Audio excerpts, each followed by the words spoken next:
Le vent mordant de novembre fouettait ma fine veste, le froid s'infiltrant dans mes os. Je me recroquevillai plus profondément dans l'embrasure de la porte de la boulangerie abandonnée, le seul abri que je pouvais trouver. Mon estomac gargouillait, une douleur constante et lancinante. Cela faisait 2 jours que maman m'avait, qu'elle m'avait dit de partir. Ces mots résonnaient dans ma tête, tranchants et froids, tout comme le vent. Je ne peux plus faire ça, Lily. C'est juste, trop. Trop. C'est ce que j'étais. Trop pour Natalia, le nouveau mari de ma mère, et certainement trop pour ses 2 enfants, Johnny et Michael. Ils ne m'avaient jamais aimé. Dès leur arrivée, ce fut une guerre silencieuse. Des insultes chuchotées, des jouets volés et le sentiment constant d'être observé, jugé. Natalia ne disait jamais rien directement, mais son silence était plus fort que n'importe quel cri. Ses yeux, autrefois chaleureux et aimants, avaient maintenant un regard distant, presque désolé. Je ne comprenais pas. J'étais sa fille. Est-ce que ça ne comptait pas? Est-ce qu'elle ne m'aimait plus? Je pensais à l'époque où Natalia et ses enfants n'étaient que moi et maman. On riait, on faisait des biscuits, on lisait des histoires avant d'aller au lit. Maintenant, les rires étaient remplacés par des silences tendus, les biscuits par des plats à emporter et les histoires du soir par rien. Je n'avais pas eu d'histoire du soir depuis des mois. J'ai jeté un œil par la porte. Les lampadaires clignotaient, projetant de longues ombres dansantes. La nuit, tout semblait différent, plus menaçant. Un chat errant traversa la route en courant, disparaissant dans l'obscurité. Je l'enviais. Il avait un endroit où aller, un endroit où il appartenait. Je n'avais nulle part. J'ai pensé à rentrer chez moi, à supplier maman de me laisser rester. Mais à quoi bon? Rien ne changerait. Natalia et ses enfants seraient toujours là, leurs yeux toujours remplis de dégoût. Et maman? Maman me regarderait toujours avec la même excuse déchirante. Alors, j'ai attendu. Je ne savais pas trop ce que j'attendais, mais je savais que je ne pouvais pas rester ici pour toujours. J'avais un peu d'argent en réserve, assez pour peut-être quelques jours de nourriture. Après ça, je ne savais pas. Peut-être que je pourrais trouver un travail? Je n'avais même pas 10 ans, mais quelqu'un m'embaucherait sûrement. Je pourrais faire le ménage ou faire des courses. N'importe quoi. L'idée de retourner à l'école m'a traversé l'esprit. L'école me manquait. Mes amis me manquaient. Même Jennifer, qui se moquait toujours de moi à cause de mes cheveux en bataille. Au moins, il faisait chaud à l'école, il y avait des livres et Madame Peterson, qui me souriait toujours. Mais retourner à l'école signifiait, quoi? Où dormirais-je? Comment expliquerais-je mon absence? Une voiture s'arrêta dans la rue, ses phares m'éblouissant un instant. Je me recroquevillai dans l'ombre, le cœur battant. Qui était-ce? Que voulait-il? La portière s'ouvrit et une silhouette en sortit. C'était une femme, grande, avec de longs cheveux noirs. Elle me semblait familière, mais je n'arrivais pas à la situer. Elle marcha vers la boulangerie, ses pas résonnant dans la rue vide. Alors qu'elle s'approchait, je la reconnus. C'était la mère de Jennifer. Pourquoi était-elle là? Mon estomac se noua. Jennifer lui avait-elle parlé de moi? Était-elle là pour me reprendre? Autre chose? Je retins mon souffle, attendant, incertaine de ce qui allait se passer ensuite. La mère de Jennifer, Madame Davis, s'arrêta devant la boulangerie. Elle regarda autour d'elle, ses yeux scrutant les ombres. Elle semblait hésitante, nerveuse, même.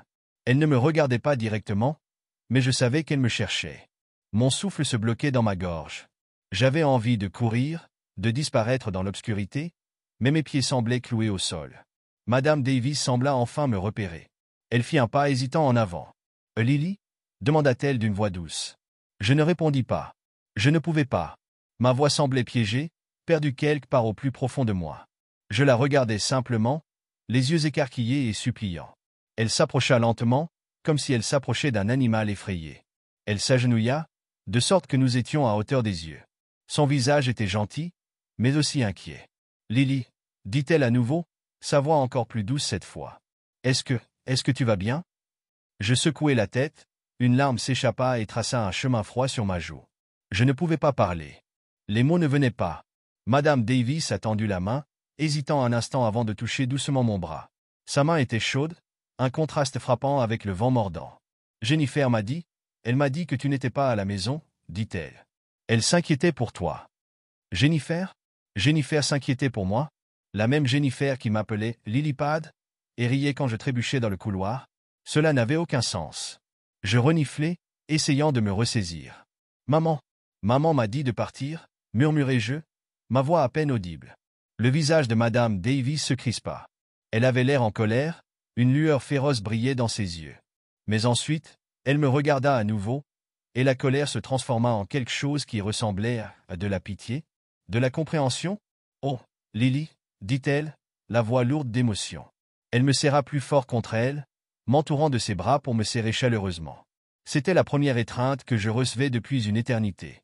Je m'accrochai à elle, enfouissant mon visage dans son épaule, laissant les larmes couler librement à présent. « Tout va bien » murmura-t-elle en me caressant les cheveux. « Tout va bien. Tu es en sécurité maintenant. » En sécurité? Le mot résonnait dans mon esprit. L'étais-je? Pourrais-je vraiment lui faire confiance? Elle était la mère de Jennifer. Et si elle avait juste pitié de moi? Et si elle me ramenait chez maman et que tout redevenait comme avant? Madame Davis s'est légèrement reculée et m'a regardé avec ses yeux bienveillants. « Lily, dit-elle, tu n'es pas obligée d'y retourner.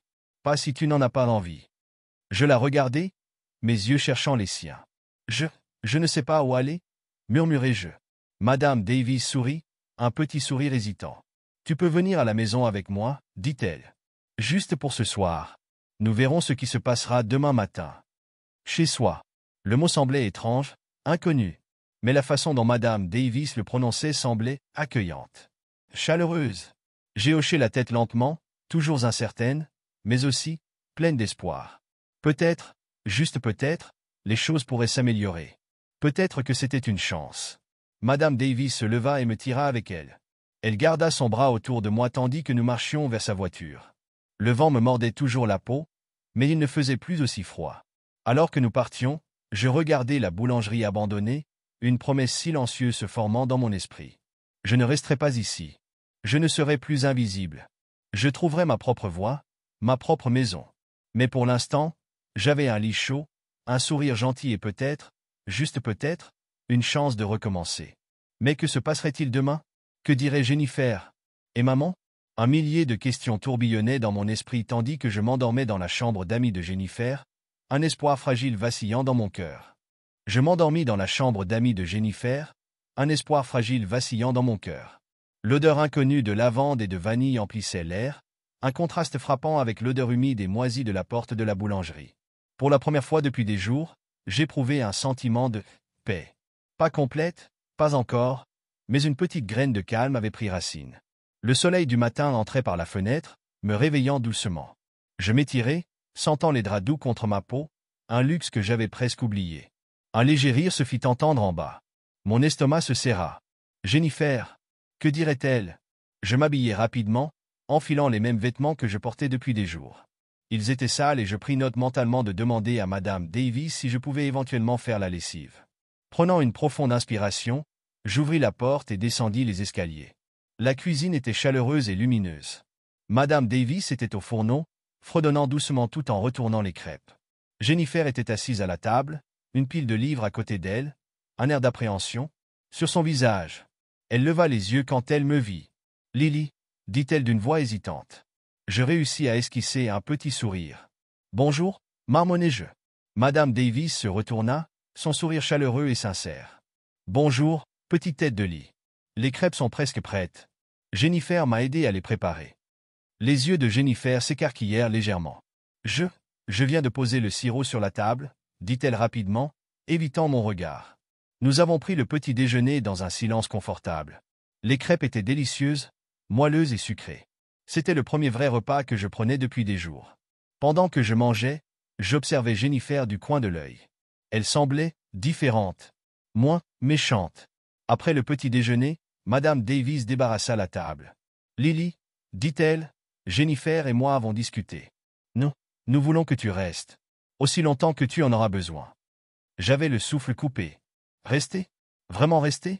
Je regardais Jennifer, qui hocha lentement la tête, ses yeux croisant les miens. « Ouais, Lily, dit-elle. Tu peux rester. Nous voulons que tu le fasses. » Une vague d'émotion m'envahit. Soulagement, gratitude, incrédulité. Je ne pouvais pas parler. Je me contentais d'acquiescer, les larmes me montèrent aux yeux. « Nous savons que c'est beaucoup à encaisser, » dit doucement Madame Davis. « Mais nous voulons que tu te sentes en sécurité ici, Lily. Comme si tu étais chez toi. » Chez soi. Le mot sonnait toujours étrange, mais cette fois, il semblait différent. Il semblait possible. Au cours des semaines suivantes, les choses ont commencé à changer. Jennifer et moi sommes devenus amis. Pas les meilleurs amis, peut-être, mais de vrais amis. Nous nous disputions parfois, nous rions beaucoup et nous partagions même des secrets. Elle a arrêté de m'appeler Lilypad et a commencé à m'appeler Lily. Juste Lily. Je suis retourné à l'école. C'était dur au début, de rattraper tout ce que j'avais raté, mais Madame Peterson était gentille et compréhensive. Et Jennifer était là aussi, m'attendant après les cours, me raccompagnant chez moi. Notre maison. Parfois, je pensais encore à maman. Elle me manquait, une douleur profonde et douloureuse me faisait mal au cœur. Mais je savais aussi que je ne pouvais pas revenir en arrière. Pas encore, en tout cas. Peut-être qu'un jour, les choses seraient différentes. Peut-être qu'un jour, elle comprendrait. Mais pour l'instant, j'avais un nouveau foyer. Une nouvelle famille. Et pour la première fois depuis longtemps, je me sentais en sécurité. Je me sentais aimé. Je me sentais à ma place. Le vent soufflait toujours, les ombres dansaient toujours, mais elles ne me faisaient plus peur. Parce que maintenant, j'avais une lumière.